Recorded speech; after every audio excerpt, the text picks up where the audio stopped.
Hello, everybody. Welcome back to the Survivor Now podcast. My name is Randy, and tonight, as always, I'm joined by my wonderful panel of analysts. Josh, Avery, and Bruce are here to break down episode 3 of Survivor 47. I said it earlier on the pre-show. Don't worry, we haven't kicked Abraham off the island. He's just on a journey right now, probably either losing his vote or getting an advantage. The man is in Hawaii enjoying a well-deserved vacation, so he will be back.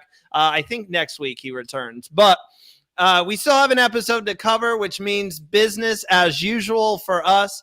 I will go ahead and say, if you're watching this, go ahead, hit that like button, subscribe to the channel if you're new. Welcome. You can join our chat, Ancient Voices, as we like to call it, or as I like to call it. I don't know if everyone does, but go ahead, join that chat, interact with us throughout the show.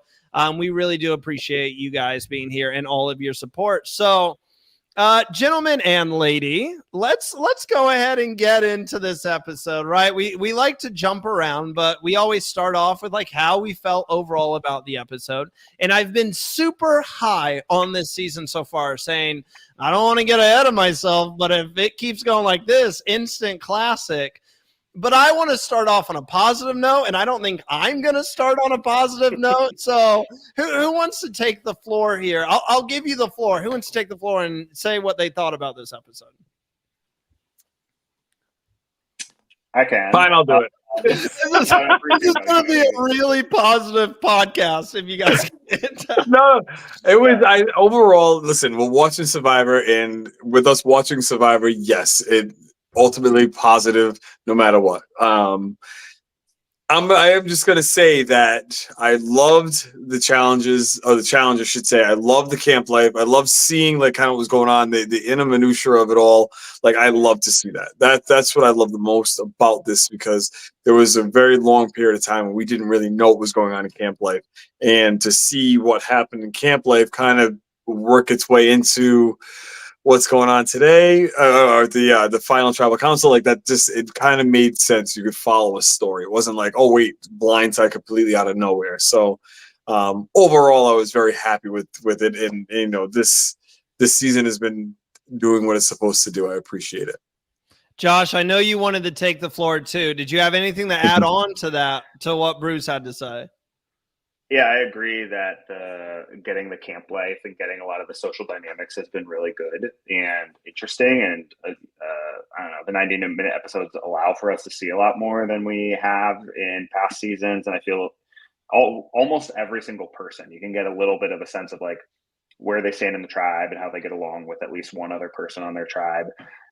So I like that. We got a lot more of that this episode, which was good. I also said last week, I really hope that the Red Tribe loses this week, and they did, just so we can see how things are going to go down on that.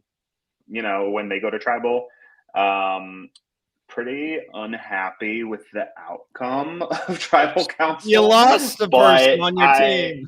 I know, and someone who I was really excited to watch and thought could really bring it as both as a character and as a player. And yeah, I have a lot to say about that, but I think that there was still a lot to enjoy. We gained a lot. I think there was like some entertaining moments and some fun, I don't know, dynamics between people. I think there was a lot of good from this episode that I enjoyed.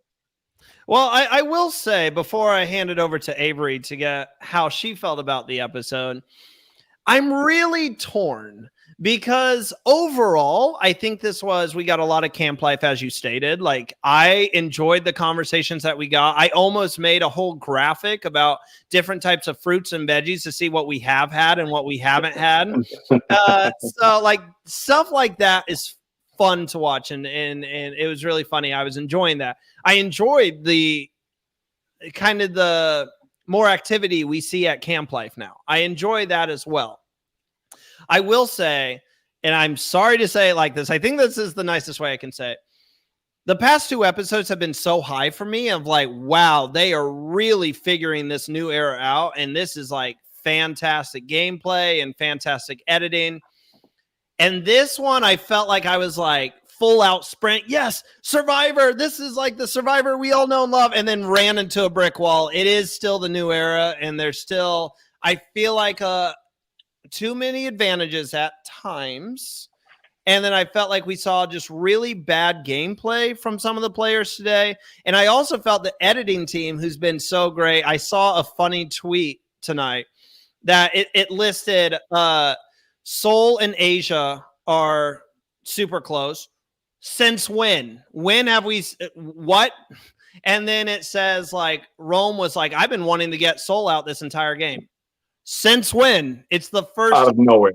that. Yeah. There was a lot of like stuff happening this episode where it's like we're 3 weeks in and we know nothing about this. You think we'd at least see, especially with 2 hours week number 1 and an hour and a half last week, an hour and a half this week, surely we would have seen more of that. So I'm really torn on how I feel about this episode, because overall, if I'm looking at the grand scheme of things, like you said, Bruce, be happy we still have Survivor. And I still enjoyed moments of this episode, and I thought there were really good moments, but there's stuff, and we'll get into the journey here right after this, these opening comments. But stuff like that really is bothering me. Avery, I know we've been kind of positive, but also a little negative. How did you take this episode? I thought it was a very interesting episode. Like, I'm glad that we got to see more of the camp life, like Bruce was saying.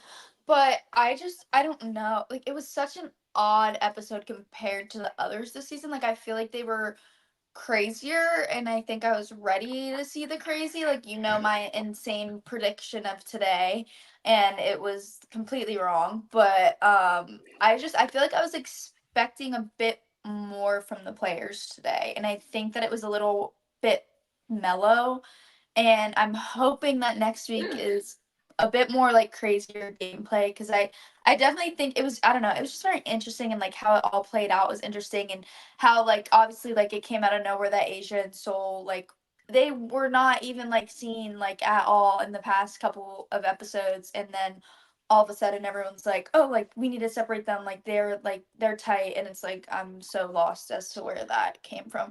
And then I don't know, I feel like it was just a lot of randomness that we haven't seen before. Like you said with the editing, I was just like, I feel like it definitely could have been better, and I hope that next week is a bit crazier when it comes to the gameplay. But I did really enjoy the challenge.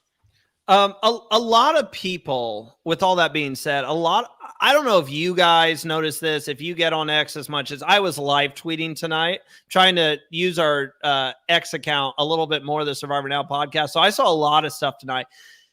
I saw from the community, there's a lot of people, obviously they're going to be disappointed at the result. Asia being like a fan favorite coming into this season. I mean, a lot of people's winner picks, Josh, if I remember correctly, that was your winner pick heading into the season, right? Asia was? Asia was one of them, yeah. I don't subscribe super strictly to one winner pick, but yeah, she was my first draft pick. I was always going to pick her first, so take that for what you will. A lot of people are going to be like disappointed at that outcome. And then I did see people mentioning the editing. Let's go ahead and talk about the journey before we get into other elements of this episode and the other tribes. Because this is one thing that really rubbed me the wrong way. And even Omar from Survivor 42 messaged about it, talking about taking people's votes away. And I'm sure Bruce can enlighten us a little bit more about that, being someone who's actually played out on the island. So I'm interested to hear his take on this.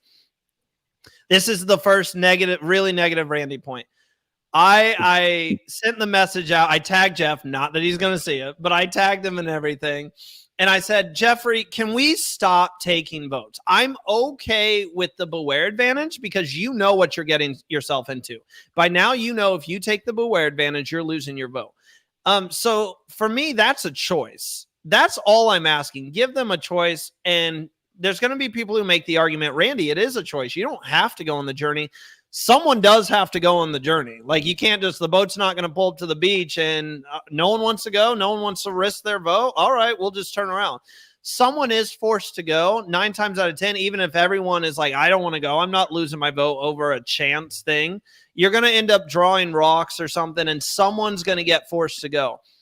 You can easily fix that by having them go on the journey, say, hey, you have a 1 in 3 chance at an advantage. You don't have to draw from the bag. But if you do, you have a 1 in 3 chance. Here's the consequences. If you want to go that route, I'm okay with that. That's fine. If you have to do it that way, that's fine. I don't like when you're taking it out of the castaways' hands, and you're forcing them to do this. In particular, lucky for Kyle, he didn't go back, because we just saw a scene where, yes, it wasn't working, but Kyle pulled Caroline and Sue to the side and said, hey, let's flip this on Gabe. Like you were saying during the pre-show, Avery, I think Gabe's a dangerous player. Yes, like I said, it wasn't working, but we saw that kind of smart gameplay from Kyle to say, I'm not just going to sit around and do nothing. He goes on this journey, purely random. He just drew the bad rock, if I remember correctly, or however they did it. Draws out of the bag. He lost his vote now. You just pretty much shot him in the foot. You just eliminated any chance of this player gaining the numbers, because now he doesn't have a vote, and he has to convince at least a couple of people, now even more, to try to stay in the game. I feel like if they went tonight, Kyle was dead man walking, would have went home this episode. Yeah.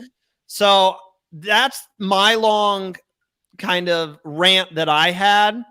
I'm done with people losing their votes. Josh, I'll go to you first on this topic, because I saw you shaking your head quite often with a lot of the stuff there.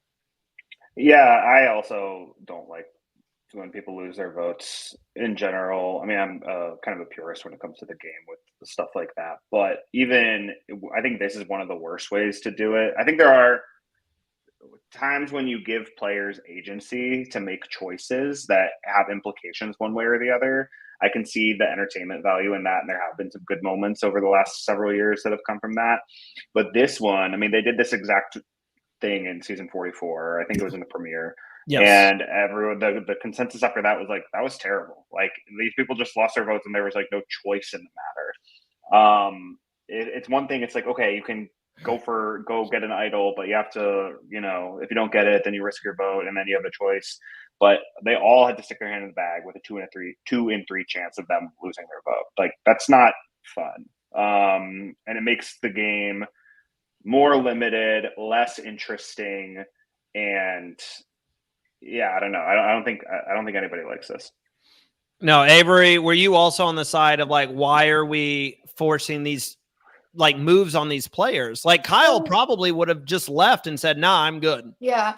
I like it in a fact where it's a choice. Obviously, because like, if you're knowing this could happen, if you're in like a spot where you are completely desperate, honestly, I would want the ability to have a choice to, yes, I'm risking my vote, but I could get lucky enough to not get sent home. So having a choice is one thing, and I like the fact of when they have the choice, just because if you're in a terrible spot, it's something that could possibly save you. I did not like, on the other hand, the fact that they did not have a choice, because Kyle was in a bad spot. And yes, me personally, if I was playing the game, I would want to have that choice if I was in a bad spot thinking I was going home. But maybe he did not want that. Maybe he didn't want to risk it. And it just depends on like the player as to how they feel in that position. And I think that it kind of, I don't know. I don't like that they didn't choose. Like, if you choose, it's great. I'm okay with that. I'm not mad about it. It gives them a chance. But forcing them to do it is kind of just like, really? Like, well, yeah, it's all about just give them the choice. That's all we're asking. Like, Jeff, if you have to have it your way, you can have it. We know you're the executive producer. Just give them the option at least. Bruce, I saved you for last on purpose, just because obviously myself, Josh, Abraham, we're speaking from a fan's perspective. And yes, you're a huge fan of the game yourself, but you've actually been someone out there who have played this game. So what's your take on the whole situation? Maybe you have some insight about why they want to do this more than we do. What's your take on this? I actually went on a journey. That was it. There was, myself and Katora, rock, paper, scissors. I saw that in tonight's episode. I was like, oh, flashback, blah, blah. But I want to plug my nose with this, because I think it stinks. It's a horrible thing that because when I went on my journey, I saw it was a puzzle. Now, I can do puzzles. Do I like doing puzzles? I do not. And I've said that from day one. And I saw the puzzle was there, and I said no. And I do remember being asked multiple times, are you sure? And I was like, yeah, I'm sure. No, I'm not going to do the puzzle, because first off, I don't like doing them. Second is that it was too early in the game for me to lose my vote. There's Yeah. too much going on. And now, mind you, we didn't go to tribal council. We never did as a tribe. We never went. But the fact of the matter is that if we did, and if I don't have a vote to be able to go, I was gone. You have to give them the ability to make the decision, make their own decision. Because I was with season 39, Aaron Meredith. I was with him tonight. We watched the episode tonight, and we both were in agreement. We're both like, this is bullshit. Like they shouldn't lose their vote on something that they had no control over. There's no control over that whatsoever in their hands. Meaning, like you said, they can't make a dummy doll and send the dummy doll to this journey and then have it come back. Oh, the dummy doll has no vote. Fine, whatever. It doesn't matter. This is a part of their game. So for the people that lost their vote, if they went to tribal council, it's a wrap. If everybody but Rome told the truth, but it's a wrap. They're done, because now it's like, now they're just basically, I think back to when I did play and I lost my vote at the auction. I had to win immunity. I had to win immunity in order for me to stay in the game, because if not, I was gone. You know what I'm saying? So it's like that fear of leaving the game gets heightened even more so, because now you have no vote. That is your lifeline of this game. Your vote is connected to your torch, and as soon as you lose that, you might as well lose your flame and be done with the game.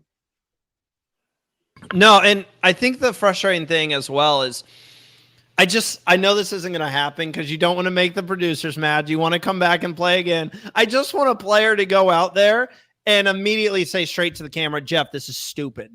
Like it almost feels like they don't have faith in the castaways out there to make entertaining moves and stuff. That's how it comes across to the audience. It comes across as, we have to force this TV or no one will watch and they'll get bored of it. Where everything that we've been talking about the last couple of weeks, the first thing I mentioned on today's show was the stupid conversation about the fruits and veggies and how that was really funny to watch and entertaining. Had nothing to do with the game whatsoever. Absolutely nothing. That's 90% of the conversations. Like you're talking so much BS about nothing. Like you have these dumb conversations, and then the strategy when that conversation comes in, that's a minute piece of information, because there are constantly people walking by, coming up to you. So you have a quick conversation about strategy, and then it's like, oh, hey, what's going on? How about this sunset? Like that's more of reality. What you saw with the fruits and vegetables. That's more of how the conversations go. We talked so much about pizza when we were at Bello. It was, I swear to God, coconut started tasting like pizza. That's the way. That's a normal camp life. That's how it happens. But they got to throw their wrinkles in there, and Jeff is your end all be all when it comes to most of the conversations, and that's it. That's what they got. Lose your vote. Josh, is there any way, like, I don't know how you felt when the journey boats started coming, but when they started arriving, I was like, oh, I don't need another journey. I don't need it. Like, what's the best way for them to fix this moving forward? Is it just to get rid of it altogether, or is it like the journey can be interesting? Just, give them a couple options here.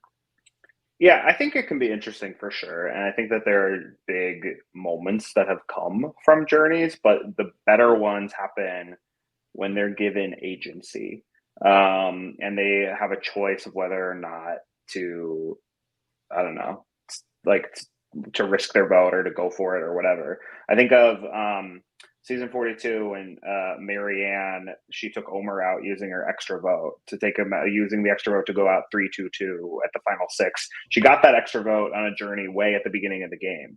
So like there's good things that come from that, but even in that one, she had a choice. Like, do I want to risk my vote or do I want to go for the advantage? And we saw other people that season like get to, lose their votes and like get in trouble because they were going for the advantage, and they end up losing their vote in the process.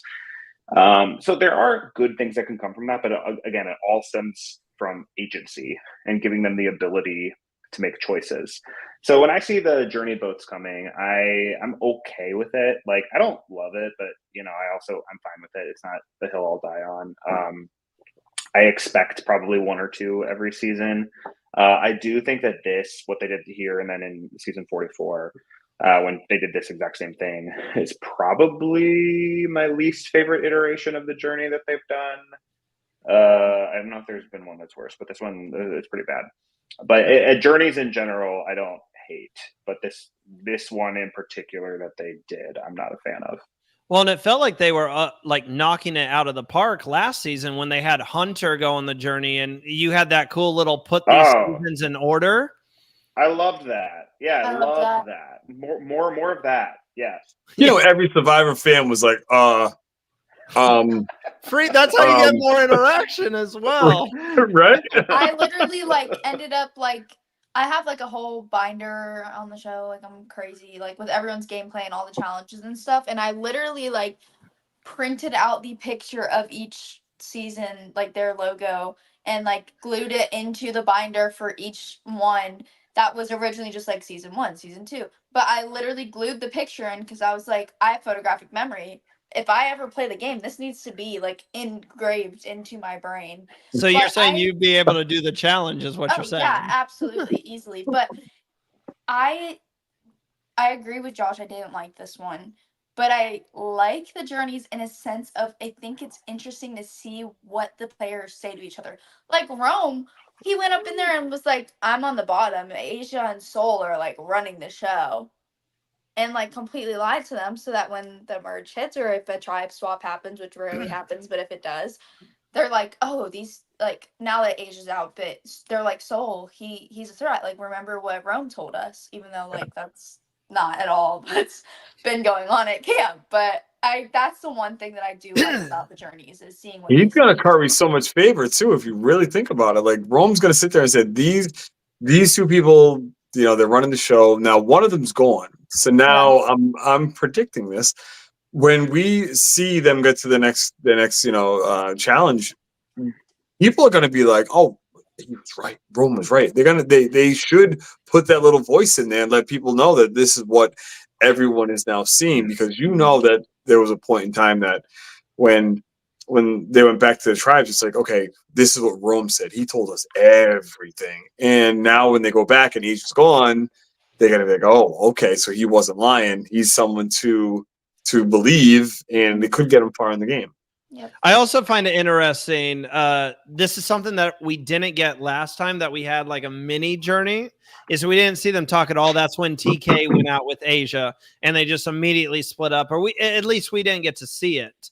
I should say it like that. But also on this journey, we saw that Kyle got some information about the alliance between Sierra and Sam, in the sense of both tribes were assuming that those two had a romance, and something happening out there on the island. And it's funny because that's what Jeff said at the beginning of the season. No, we don't have a showmance out there, but the perception of a showmance can go a long way. So I'm interested to see where this goes now, because we know for a fact that both tribes are just assuming those two are together. And Kyle said he was going to take that information back to Tuku. And even though Annika was no, Sam is engaged and Sierra's also in a relationship, is that information going to go back with the other two? Or are they just going to leave that out and be yeah, those two are working together? Because at the end of the day, that's going to be the important part of what Kyle heard from this whole interaction. So it's going to be interesting to watch that moving forward. I will say, funny thing here, if I ever meet Jeff and I tell him, stop taking away votes, he's probably going to threaten me with, I'll bring back the game within a game. I'll do it. Or I'll bring back the hourglass. So we'll take what we can get here. I'll say that. Let's go ahead and talk about who actually got the advantage tonight. So Kyle loses his vote, Annika loses her vote, and Rome gets another advantage. I had someone text me tonight. I've never seen, it might have been in the Survivor Now group chat, actually. I've never seen someone luck his way into this many advantages. I don't know if you can say luck. He found the idol technically, but this was a little luck based, so it's about 50-50 at this point. I've had several people tonight message me about how they feel about Rome. I think it's coming down to you either love Rome as a player or you're ready for him to leave, which I think is a perfect Survivor villain here in the new era. Like, I don't want to say, like, he's not a bad guy. He's a great guy and everything from what we know. But obviously, we're not getting pure villains anymore. But this is a villain and someone that I'm trying to think of. Emily grew into someone that everyone loved, but very early on. Yeah, she's just fresh on my mind. Or I guess a better example is Q. Q is someone you either love Q or you don't like watching Q. Everyone loved Q. I was not a big fan of watching Q. I wanted him to get sent home every week. I'm like, I'm done. And I think Rome is growing into that same type of archetype of player where I feel like there's a lot of people like, oh my God, this guy is like, he thinks he's the best fisherman out on the island now, like, and stuff like that. We get that every single week. So let's go ahead and talk a little bit about Rome here. He gets another advantage. He plays his idol tonight, not successfully, but you have to play it. So you might as well, play it at that point. Avery, how are we feeling about Rome? Obviously, he jumped on the pre-show and said it's going to be an interesting one. Yeah. What do you have to say about Rome? Yeah, I mean, I would actually say that he is like 100% lucky because, like Bruce said, I think last week, when you're looking for everybody is looking for idols. Like, if you are going to get water, you're looking for an idol. Like, yes, Rome was like running around and literally looking for one, but you have to think about the fact that there's probably scenes we didn't see of other people looking for them. And I truly do think it is luck based because, I mean, if I was out there searching around, like, obviously you're looking every nook and cranny, but it could be a situation where that's just not where it is.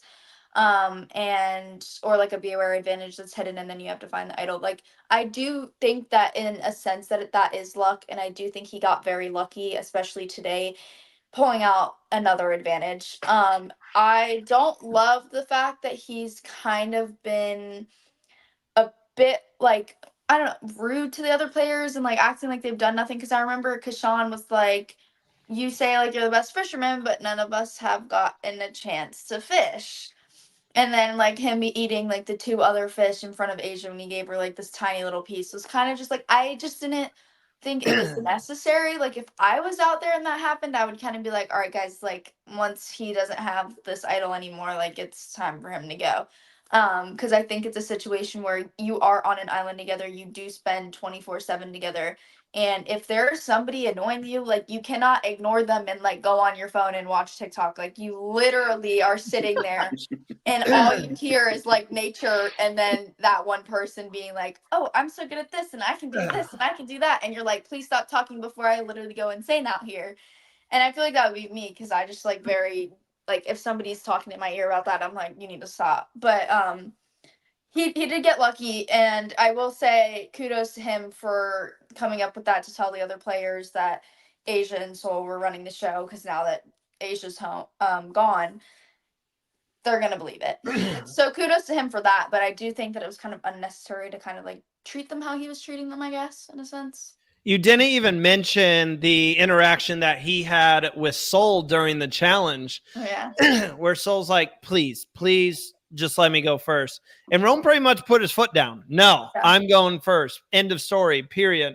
See, I think exactly what you just said is what's making Survivor fans split. And I don't even know if it's a 50-50 split. From everything I'm seeing, it might be like 90% are like, Rome's a bit much, and 10%'s like, love it. I love the chaos. Absolutely. And it's the same reason I liked Venus. And a lot of people didn't like Venus because of how petty she was at times. I love the pettiness. I love a good villain. I usually root for the villains in the show. And when he was eating those two fish right in front of Asia and was like, you're not in my alliance, why do you think I'm going to feed you? I agree. Super rude in the moment, but I'm here for it. I'm like, I like the pettiness. Why am I feeding you? You're not part of my group. Like, so I see what you're saying. That's kind of just both sides of it. Josh, I know you wanted to talk about Rome and what you've seen so far. So what's your take on Rome and how he's kind of managing this tribe? Because it's a bold strategy to piss people off on purpose. Oh yeah, and I mean the way they're presenting him, at least. Again, I don't know the guy. He seems great. He seems like he has a ton of great energy and enthusiasm, and brings a lot of fun to situations. And loves our podcast, so that props to him for that. But the way they're presenting him, at least on the show, is that he is way more confident than his abilities may warrant, and that he is kind of rubbing people the wrong way with how much he needs to be at the center of everything and doing everything and controlling everything. Yeah, and people like that. I mean, I've seen people on Twitter compare him to like a Chris Noble from Ghost Island. I mean, I'm also thinking too of like Drew Christie from San Juan del Sur, and those guys were fun because they were so confident, talked such a big game, had so much to say, and then they got their butts handed to them immediately as soon as they went to tribal council. And I think that's why their stories were fun. And to see him rack up advantages and people working towards him because they feel like they have to, because of those advantages. Frustrating. And yeah, when they really don't want to work with him, and I think all of them probably wanted to vote him out, that's not as fun to me, but I do see the entertainment value that he's bringing to the season. I think how that arc ends is important. Obviously this is still in progress. If he had gotten voted out tonight in embarrassing fashion, I think that would have been like, oh man, love Rome and his 3-episode journey. That's so much fun. So glad he was here. But since he's like actually accumulating power, it does hit a little different, if that makes sense.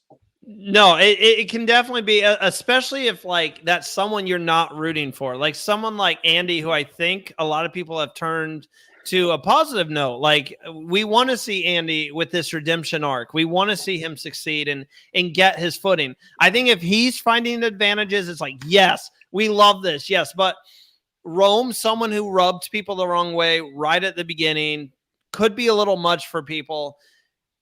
It adds on top of it. If you already aren't vibing with someone and they're not your favorite on the show, and then they keep getting advantage after advantage, it does turn them into this person that you're like, oh my gosh, I just want them to go home. Like, I want, especially if they're super confident, you could say leaning more to the cocky side. You're especially like, I want this dude to get his comeuppance, or whatever words you want to use there. So Bruce, being someone who you had a little bit of a rivalry, but if I remember correctly, it was more on Katura's side, being like, Bruce, I just can't with Bruce. I need him to go home. Maybe having a little bit of Rome in you, Bruce. What's your take on him so far? Because a lot of people are saying he's not playing a good game. I see he's trying, though.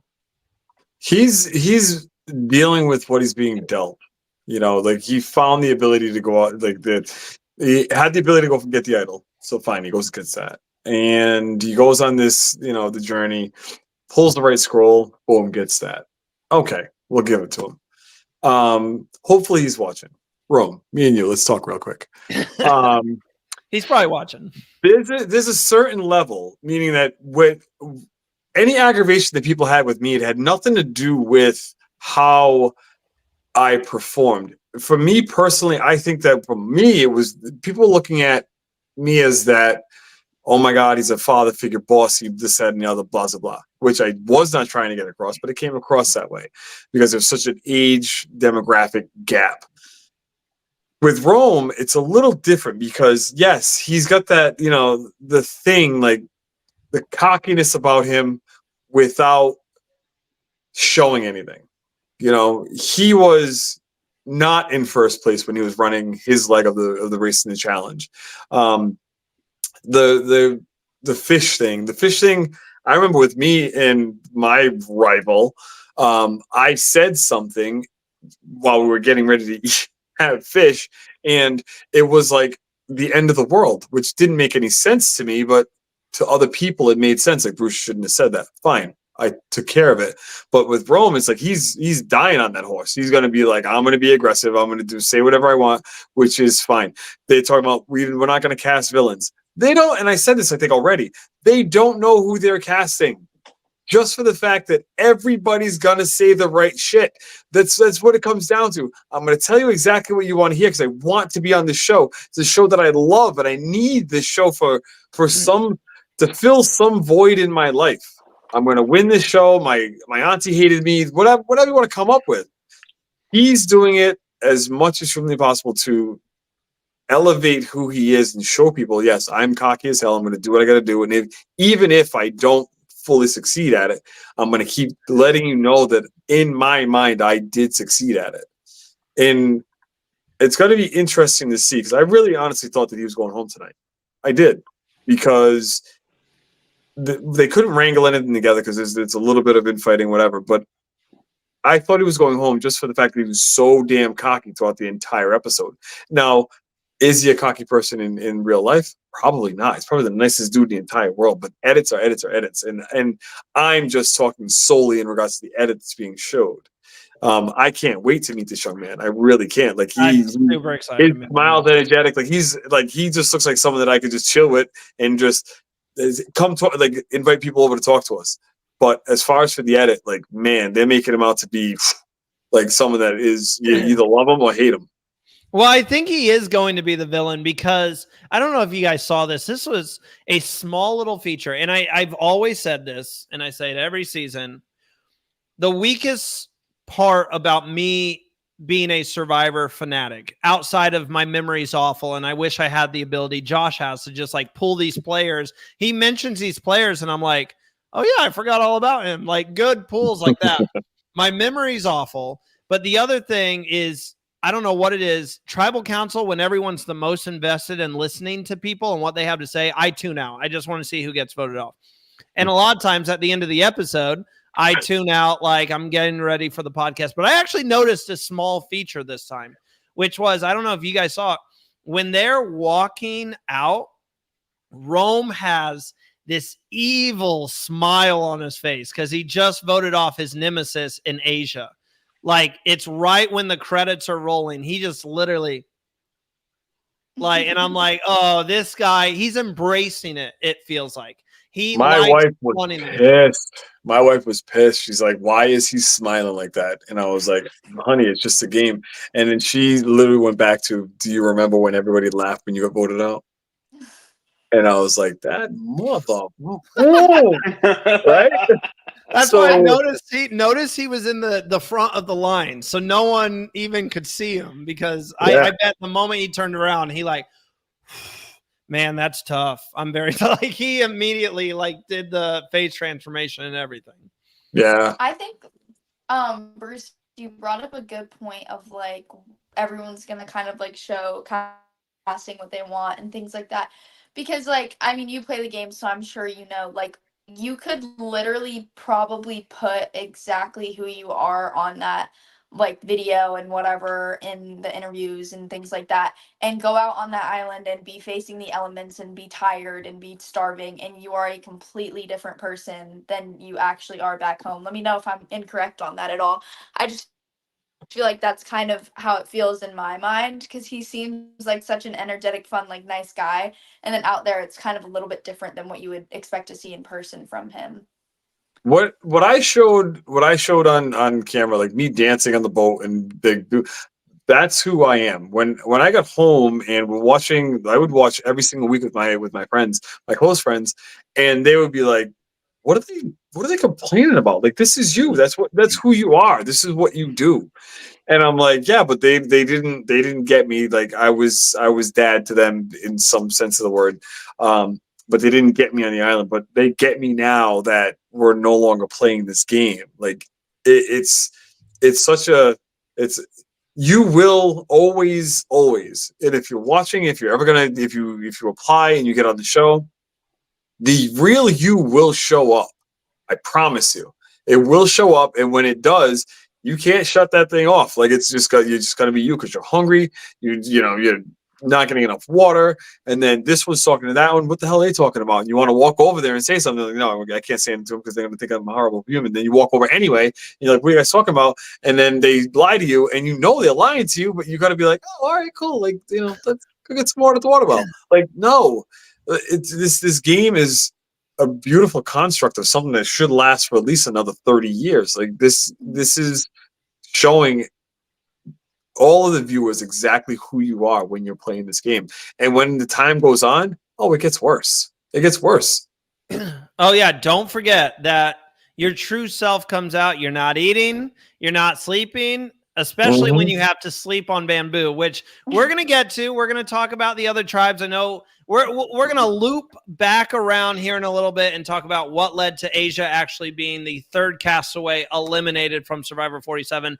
But we got to talk what's happening on the Tuku Beach, and there's another rivalry. Things are getting heated on Gata, and we'll talk all about that right after this quick ad break. What's up, guys? I'm Todd Herzog, the winner of Survivor China, and I am here with Survivor Now podcast, the best source for Survivor information, to show off what I do for a living. So I make custom Funko Pops. If you haven't seen or heard, you can check it out on Instagram at Todd's Pop Shop, or you can message me, toddspopshop@gmail.com, to order your own. And if you mention this podcast, you will get $10 off and a free torch. So it's pretty freaking awesome. I'm going to show you a few right now. We've got Troyzan here, Phil from The Amazing Race, JLP, host of Australian Survivor, and look, little Charlie. Anybody you could possibly imagine or want yourself playing an LRG or an ORG, or just with your loved one or family or pets or anything like that, shoot me a message. I'm happy to make it. You also have the chance to win a free custom pop if you sign up for Survivor Now Podcast Fantasy League. So it's pretty awesome. And it's fun. Like, who doesn't want to be a part of that? So yeah, hit me up. Get your custom pops. It's great holiday gifts, great birthday gifts. We got a new season of Survivor right around the corner. I'm excited. I'm sure you're excited. Let's get this going. Yeah, definitely check out Todd. I went the wrong way, but I got my little pop figure of my favorite player, Cochran, right back here. So definitely I love make it. some incredible stuff. I want to get. We're getting ready to do a video where we talk about Survivor token chains and whether it's a good season, a bad season over on our Patreon. I'm actually loving Sierra from that season. Surprisingly, I actually think she's someone who got put in a rough position, was able to build her way out of it. And I think that might be my next pop. I don't know why. I just want Sierra with that like striped dress that she wore, whatever that was. So might be my next purchase. You can also win that from our fantasy game as well. Okay, before we move on, I do want to get this question really fast from Kimberly. Okay, hear me out. In defense of Rome, does he have Tony upside? That's a large upside. That you're setting the pinnacle of Survivor players. Not gonna lie, I thought Tony was kind of a D-bag at first, but he played the game. Is Rome going that way? That's like saying, for any football fans, it's like saying a quarterback coming in the league. Hear me out. He's got Tom Brady upside. So I'll go to Josh on this. Josh, do we have a quick answer here before we move on to the other tribes? Does he have any Tony upside? Short answer is doubtful. He's got the chaotic, fun energy, but Tony was a lot more effective in his gameplay. And this one, from what they're showing us of Rome, it seems like he's getting clowned on. And that they never really did that with Tony. Tony was like, "Oh, this guy's so crazy. Can you believe what he's doing?" But a lot of it was working. It was super sloppy, but it was nonetheless effective, and he had like good connections that helped him out. When Rome is still kind of, I don't know, Rome still kind of seems like, okay, they're just waiting for the opportunity to vote him out. So I'm not seeing it yet, but who knows? Things could change. Maybe it's Avery. You just rewatched the season. Maybe it's Tony from Game Changers. Maybe that's his. Maybe that's. I feel like Tony, like in his first season, he was like becoming like friends with everybody in a sense. And I feel like Rome is kind of the complete opposite. Like, unless he's in an alliance, like Tony didn't like care about anybody, but he pretended to. I don't think Rome is pretending to care about people that he's not like right in an alliance with, kind of like in my mind at least, especially with the like whole fish thing and whatever. Like, I'm not giving you fish, like we're not an alliance or whatever. And Tony was kind of just like trying to be, I don't know, trying to convince everybody that like he wasn't this horrible like villain. But then everyone was like, wait, what the actual F is going on? Rome, I don't know. I don't think he's similar to him at all. I don't see it at all in my mind. I think And it's Bruce just gives us the simple head shake. That's it. It's a simple but and silent head shake. There's another rivalry happening on the island. I'll go to you first with this one, Bruce, since you didn't get to answer that. But over on the Gata tribe, Andy is actually digging himself out of the hole he was in. Like, I don't know how you guys felt, but this episode, I was like, hold on a second. Specifically, the confessional that Andy had while the kind of sibling-esque rivalry was going on between Annika and Sam, when he talks about how he's just sitting back and analyzing, this is how I wanted to play the game. Listening to that, I was like, hold on a second. Is Andy actually going to have this huge redemption arc? Because I'm starting to get that feeling. And Bruce, on the flip side, you were out there with people when, the bamboo, I've heard it's awful. It's worse than you can imagine. But it looks like Annika, it's really causing Annika and Sam to split apart. And now I'm starting to lean towards, if they go back to tribal council, I don't think Andy's going to be the target. I think it is going to be Annika. The fight back and forth between Annika and Sam, that's going to keep those two together. They're not going to vote each other out because they're arguing about stupid stuff. Andy's going to be the one to go. Okay. Really? As much as we look at, oh my God, Andy, like he's having these great confessionals and he's just sitting there with a cute face and he's like, oh look what they're doing. No, it doesn't matter. Survivor players are like elephants. They forget nothing. They remember everything. Like they're going to remember all the stuff that happened. They're going to remember that. And then he's going to go because they're getting close to the point where, because I think they kept him because of strength. I really do. Because they don't want to go to tribal council. But if they happen to make it through week 4, no tribal council, get to week 5, and probably the last week before any kind of merge and or tribe swap, they're gonna want to keep them around to try to make sure that they don't go to tribal council. But I think that they're not forgetting the BS that he went through, the mental aspect that they can't. Again, television gave us what we see, but they know what's going on. They know how he's interacting, and I think that they can only clap so much for him open up a coconut. Like they can only clap so much for him, seeing a mango and taking one down from the tree. Like they can only clap so much. They're gonna get tired of it, and they're gonna be like, okay, you got to go. And then, like even with that scenario, they're sitting there putting that thing together. He's standing there doing nothing. His input could have helped, maybe. But from what we saw, he wasn't doing anything, so they very well could be like, all right, you got to go. You're next. So I'm not putting any stake in that. Oh, almost had a sneeze coming. I was worried. What? On the flip side of things, it's tough to podcast. It's a tough world sometimes. On the flip side of things, Avery, Josh, like Bruce makes an excellent point about like they don't forget. They're going to remember how Andy started this game. But we saw him even gain some more trust from Sierra, who was the person doubting him. Obviously, Sam was the one who was like, hey, I think I want to keep Andy around. When he went over to Sierra, she still wasn't trusting of him. We saw Andy this episode make the decision, hey, if we go to tribal council, if I need to earn some trust from you, I will give you my shot in the dark, which like me personally, I'd be like, I don't care about your shot in the dark. I frankly don't. But like, it did work because then we see Sierra, or it appears to work, I should say it like that. We see Sierra in confessional say, I might work with Andy. Like that's what I needed from Andy. I needed that trust. So I am just looking at it from, I could see Andy, Sam, and Sierra being a very strong trio, go pretty deep in this game. Am I mistaken by thinking that? I agree with you on that, but I also kind of agree with Bruce in a sense because you said that they kept him for the strength, which is I believe true. And then today we saw him really struggle in the challenge, and I think that might, in a sense, have people worry and be like, "Oh, we kept him for no reason." And like the shot in the dark move was something, but at the same time, if I feel like when she tells Sam that, he's gonna be like, it's not really that deep, like it's just a shot in the dark, like you don't even know if it's gonna work. It's not like he has an idol and he's like, here, hold my idol if we go to tribal.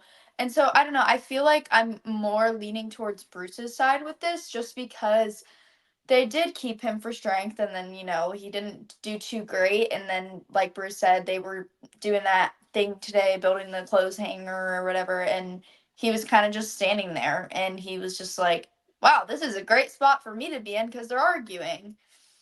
But I mean, I'm sure you argue about random stuff all the time. You're with these random people you don't know 24/7 for, what is it, like 28 days now? And it's like you're gonna get sick of people at points, and you're gonna get in arguments, and I don't think that's necessarily gonna pull them apart from each other, in my mind. I don't know. Josh, join my side. Come on, help me out here. Bruce and Avery are making amazing points. I need a friend. I was already on the wrong side of other topics. I need a friend over here. What do you Sorry think? to interrupt, but Josh, real quick, I've been married now for 22 years. My wife and I argue all the time, but we just still together. So that'll kind of give you a little something. Yeah, I feel like the best sort of friendships and relationships are the ones where you can disagree and still keep going. So yeah, I did say after the premiere that Andy, if he on this podcast 2 weeks ago, that if the Yellow Tribe wins a few more challenges, then that would give Andy, it could give Andy the footing he needs, and we could see him last a lot longer. But if they were to have lost again, then he was in trouble. And I think we do see him getting in a better position with, I think, with this like snippiness between Sam and Annika. I don't know. Maybe I'm just reading the edit too much, but I feel like Annika's in trouble, which, would be draft pick number 2 for me. That is in hot water. But I don't know. Reading the edit, I feel like she's in trouble. And I do think that these last couple weeks is probably where Yellow has won. That's the best thing that could have happened for Andy, which isn't always the case, right? Like Asia probably would have been better served if her tribe had lost first, and Rome could have just gotten the boot right away and didn't have that time to accumulate all this power. So sometimes it's better for your tribe to lose right away, but in this case, Andy, he like really needed the extra time and the extra breathing room. And yeah, I don't know. I do agree with Avery and Bruce in that people, they will remember, and they do. I think that the first impressions go a long way, especially since he came in like real hot those first few days and didn't leave an amazing impression. But I think that would bode more into like his perception later in the game and how people see him as like a jury threat or not as a jury threat. I don't think necessarily that it means that he's in trouble next time they go to tribal council. It's definitely going to be something to watch the rest of the season to see exactly how far Andy can make it in this game. After, myself included, kind of wrote him off after that meltdown that he had at the challenge. But it seems like, for the most part, he's been able to dig himself out of the hole to at least get himself on equal footing with the tribe, in a sense of like, now he does have a chance to, I think if they were to go to tribal council, Sierra and Sam are going to have a tough decision to make. And I don't know if Sierra is ready to cut, one of her girlies from the game, and Rachel and Annika, who she also seems pretty close with. So it's going to be interesting to see. We do have to talk about what led to the elimination tonight. I started some messages from earlier. We got Jay. Shocked that Asia is gone, but again, this season is on track to be the best of the new era so far. And then Anthony says, I'm so distraught right now. Obviously, a fan favorite leaving the game. I had a feeling it was going to be Asia. I was still shocked when they were reading the votes. It was like a 3-1-1-1 vote or something like that. But I wrote in my notes that Asia shot herself in the foot when it was a great plan from Teeny. I continue to say that Teeny is and I'm starting to think Kashawn is playing a great game as well. Like, I know he had a blunder at tribal council when he mentioned the core 4, which I don't know if I would have said that, but it was interesting because he could say it like that. And Soul and Asia don't know if they're talking about with them, and same can be said about Rome and Genevieve. So he did it in a way that it's okay to say that. Causes a little bit of chaos. But as soon as that duo of Kashawn and Teeny took the information to Asia and said, hey, Rome has an idol. He's going to play it. We need you to vote Soul. And she immediately shut it down. No, I'm telling you, Genevieve needs to go home tonight. I highlighted that. I underlined that in my notes. I literally said Asia just shot herself in the foot, because when you're not willing to cooperate, Bruce, or someone said earlier, it was Bruce or Josh, I can't remember, but you're almost forced to work with Rome in that sense. Because Rome, on the other hand, when he said, hey, the vote tonight needs to be Asia, because he doesn't have that connection with Asia. And you have Tina who's like, I think we should go this other direction, and here's why. And Rome was like, you know what? She makes great points. Let's go with that. Mm-hmm. That's someone who's willing to negotiate with you. What's best for our alliance? I'm willing to put my rivalry aside to do what's best for the group. And then you get the complete opposite of that with Asia, where it's like, no, this is the vote. This is how it needs to go. This is what we're going to do. It immediately, I think, changed the vote in that sense of Kashawn and Teeny being like, we can't work with her. She needs to go home tonight. What did you guys think of Asia's gameplay? Because I thought it was really poor, and she kind of got herself eliminated tonight. I'm also going to take this off because it is extremely hot right now. These lights, hard in the hat here. But while you're saying that, so who wants to go first here? Bruce, I'll let you go first. What did you take of Asia's gameplay? Sorry for you. I've had that plate since 2001 when I was in the military. That was my license plate. But I'll tell you this: Asia did something that I did that I wish I would not have done, and Kelly made it very, very poignant that I was very difficult to work with, because I didn't want to change my mind, because there was a slight against me. Once I found out there was a slight against me, I didn't want to change my mind. I wanted to vote that person out. And it's tough for people when you're in that situation, when someone says your name, or if someone pisses you off. Again, you're an elephant. You remember everything, you forget nothing. And you're like, no, I want that person out. Why do you want the person out? Because they were mean to me on day one, 2 hours in, and they were snoring when they were sleeping on 3 out of the 4 nights. Like, you find something, you just can't get away from it. And I think that that's something that Asia had gone through. So, it's again, sorry for you. Like, you didn't do what was supposed to be done in regards to this game, and make adjustments and be adaptable, or have the adaptability. Because that's what Rome did. Because if you think about something, Rome's like, oh yeah, that's a great point. All he's doing is just agreeing with someone, so it doesn't look like it's his decision that was made to vote her out. It was somebody else's. Hey, how about this? Teeny's like, how about this? Rome's like, oh, you know what? That's a great idea. In the back of his mind, he's like, nah, whatever, but I'm just going to go with it because it's not me. Like a Sandra thing, it's not me. So I think that he played that well. But, Asia, sorry, you weren't adaptable enough. So sorry for you. Avery, shocked at the Asia vote off tonight, or were you thinking the same thing when she said that? I was thinking the same thing when she said that, and I was honestly kind of shocked they were talking about Soul. Like, I understand that Rome didn't really have much of a connection with him, but Soul has been pretty dang strong in challenges, and I wouldn't want to have voted him out just yet. So I understand why Asia was like, no, I'm not voting him out. But when you're in that position, you don't really have a choice. Like, you shouldn't be arguing with these people because all they're going to do is just turn it around on you. But in the first place, I don't really know why they were talking about Soul in the first place. I didn't think that it was a good idea, just because I think that they're going to still need him in challenges for a little bit.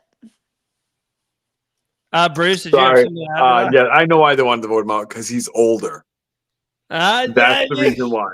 I'm not taking my foot off of that one. I am not taking my foot off, because he's probably in the camp saying, "Yo, we got to take care of this. We need to eat. We need to get You can't be the babysitter. You can't there so many times people go out and it's like, okay, let's just socialize, let's have a good time, and then there are other people like myself. You need this. Where We need to live. We need to have strength for our challenges, this, that, and the other. And that's probably what Saul was doing, because look at his size. He's a big dude. It's not like Randy, stop doing that. No, put two of you together. Come on. Anyway, so Stay in my lane. he's a big dude, so he needs to eat, and there's probably not anything around what needs to be done around camp life and keep people fed. And it's like, oh well, Saul's an easy target. So it's very reminiscent. I will say, Josh, I have to apologize. When I was about to send it to someone for this topic, you had something ready to say. I should have sent it to you first. Bad read on my part. But Josh, Oh, it's okay. What do you want to say about this situation? Obviously, Asia, one of your winner picks, was on your draft. A little bit disappointed in the gameplay you saw from her? I don't even know if I would say that. I think clearly she should have caved and done the whole, anybody but me thing and let Saul go. Like, clearly that's what should have happened. But I don't know. I get where she's coming from. I think that she had 7 days of Rome acting like Rome and being like, isolating himself and pissing everybody off. Fish on her. Yeah. So she's just like, wait, am I crazy? Are we all not seeing what I'm seeing? Like, Rome's got to go. And like, okay, yeah, if he has an idol and is like racking up some power, then let's at least like take out his closest friend, not Saul. Like, what's taking Saul out going to do? Like, is Rome our enemy or is he not? I see why that was her perspective, because like her read on the situation, like, no, taking out Saul's not the good move for us. Taking a shot at Genevieve or Rome is the move. Like, she's right. Like, that's if Rome is, I don't know, someone they don't want to work with, like, she's right. But the mistake is like misreading her social standing and not realizing how much trouble she was in. Because when you're in that much trouble and someone hands you a life vest, you have to take the life vest. And I don't think she recognized like how much trouble she was in. So that's why she got voted out. I don't like the move at all, though, from Teeny and Keyshawn, like, at all. Yeah, I don't know. They wanted to work with Asia, and she was like, yeah, maybe, like, misreading that a little bit, but like, vote her out. Like, you have other options here. Like, what are we doing? I did not like that. I think they definitely solidified the core four that Keyshawn was talking about moving forward, which kind of sounds like a chaotic core four alliance. You have Keyshawn and Teeny, who are like this, and then you have on the flip side of that, you have Genevieve and Rome, who we can assume are like this. And if Genevieve is even a contestant on this season of Survivor, and she's my winner pick. I love you, Genevieve. When I wrote in all caps, I almost took, I didn't get it up in time, but I almost took a snap and sent it to some of my friends who watch Survivor of me just pointing at the TV with Genevieve when she was getting her confessional and being like, she's here.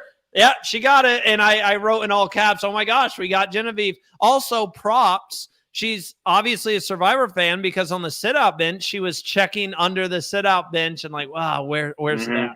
Where's that? So I love that. I love that. I think we need to see more Genevieve on our screen. In terms of Asia, part of me is really, really sad because I don't know if we're going to get on now. We had a podcaster go out and flame out. So now I'm extremely worried. It obviously, I understand why she felt how she felt, because you could tell she was super frustrated and she wanted to blow up that tribal council. Just from my org experience, I'm sure a couple of us have also played orgs, but me playing an online reality game, there was a situation where I was like the second or third person voted out. And there's this other person who was just chaotic, and the tribe just connected with them more, voted me out. And I even said on my way out, I was like, are you serious? You kept him in the game rather than me? I can see that's probably how, I don't want to put any words in her mouth, but that potentially is how she felt tonight. Like you said, Josh, of like, am I just blind? are we not? My friend texted me tonight about a person and said, are we watching the same game? Like almost that same situation of Asia being like, is my tribe dumb? I think that's the feeling she had tonight. Obviously, very frustrated going out this early with how big of a fan she is. It's going to suck because everyone else loved Asia, wanted to see her play, but someone had to go home, and I was worried that her and John Lovett would flame out, and that's ultimately what we got this season. Before I do the closing stuff for this episode, is there anything that I missed? I will say, Kyle said, and I quote, "I have no choice." After going, or when he went on the journey, I highlighted that and I was like, I almost tweeted that and said, "Yep, you're right, Kyle. You don't have a choice. That sucks."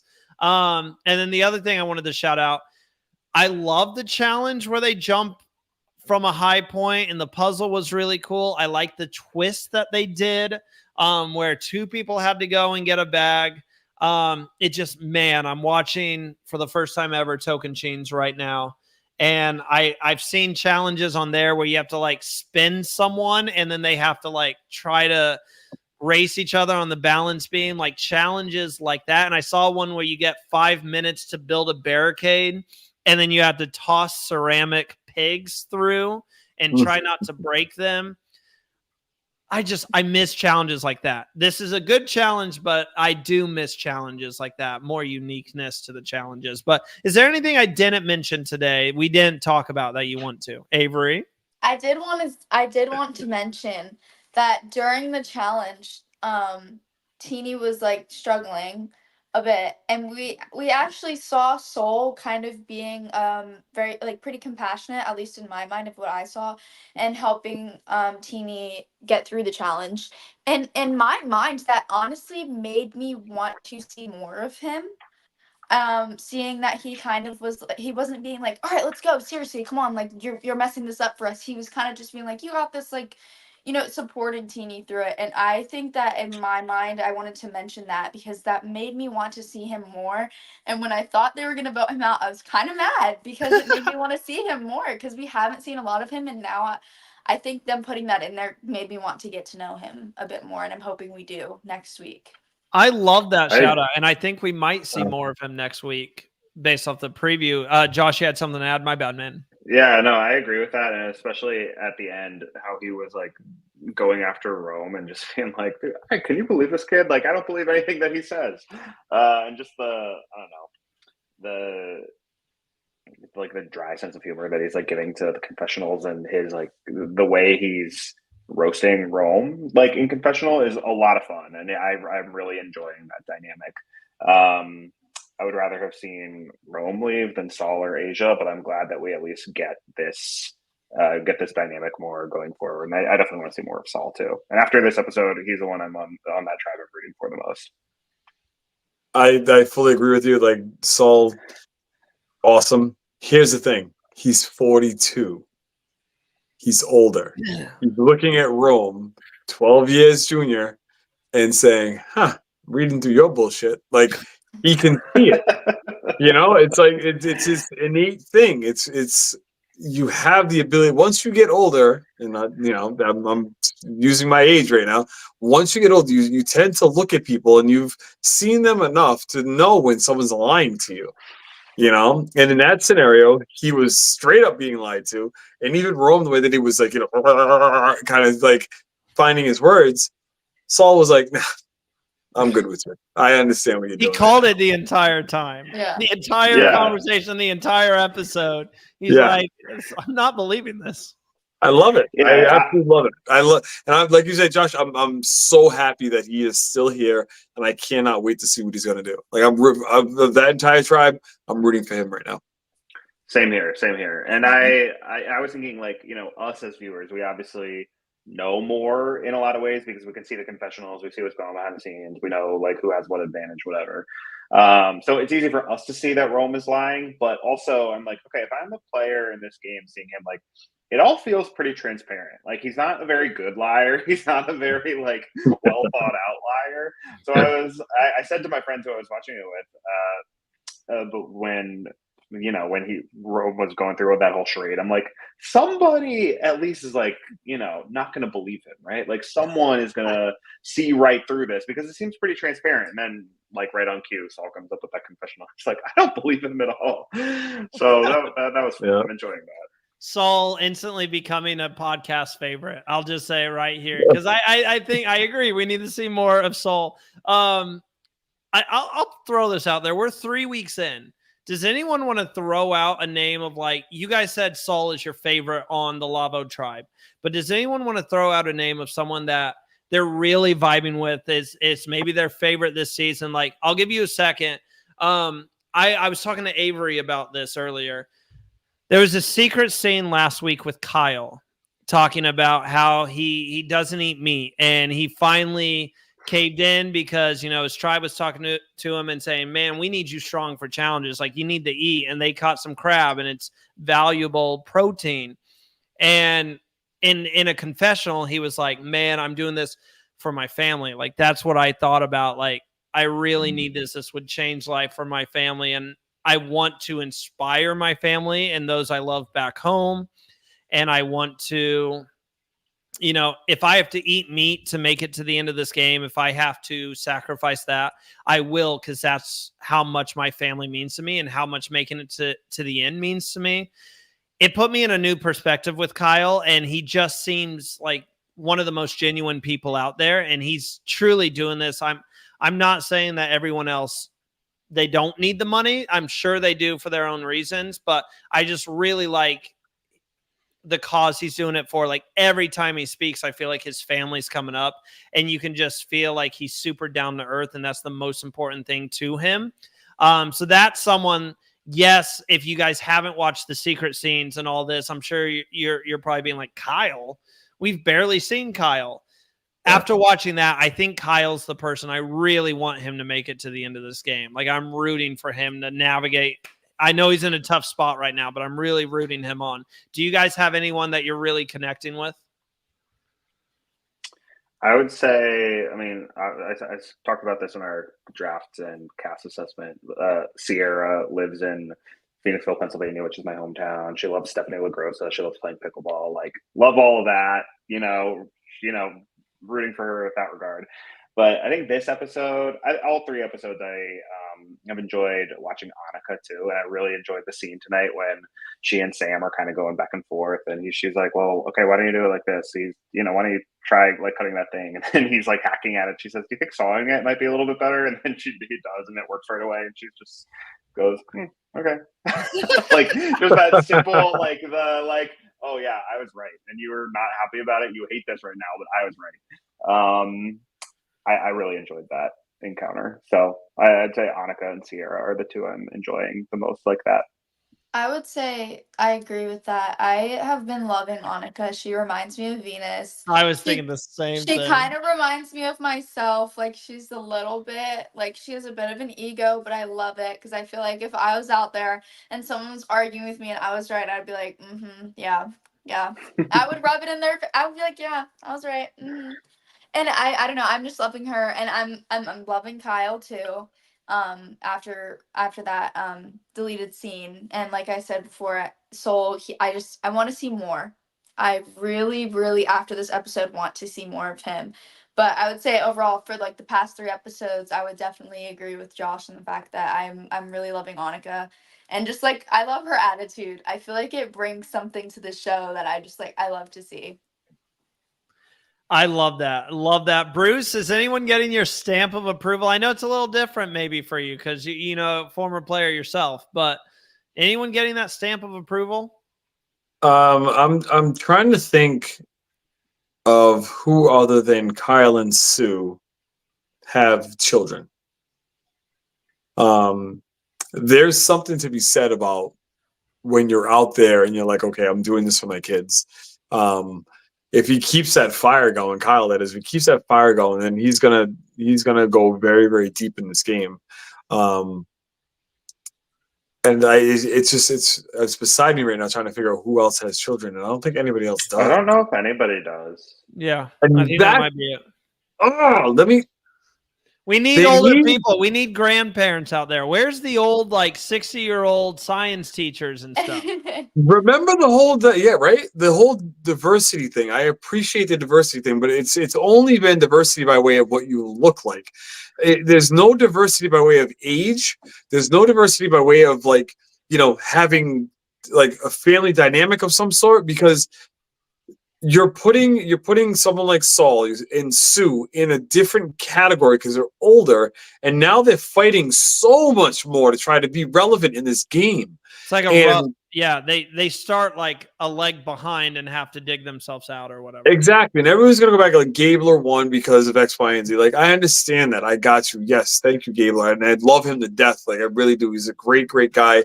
We chat all the time. But it's like, get away from this average age of 29 years old. Like, the people that are watching Survivor, they're not 29. The real big chunk of people that are watching this beautiful game are honestly like, I want to say 35 to like 60. Those are the people, even 40 to 60. Those are the people that grew up with this show, that love this show, that tune in to be able to see something that they remember when the game was wholesome. So for me, Kyle gives me that energy. He gives me that energy because he's a family man, and he was also adopted, as I was, and I'm like connecting with him on a different level right now, because I'm watching things like him not being able to just want to eat, doesn't eat meat. He does it to do it, but then he goes right back to the reason why I'm here for my family. Awesome. That's what I want to see. So Kyle's my dude. He's as much as I picked Tiana to win, Kyle, he's my second pick, so he's right there with me.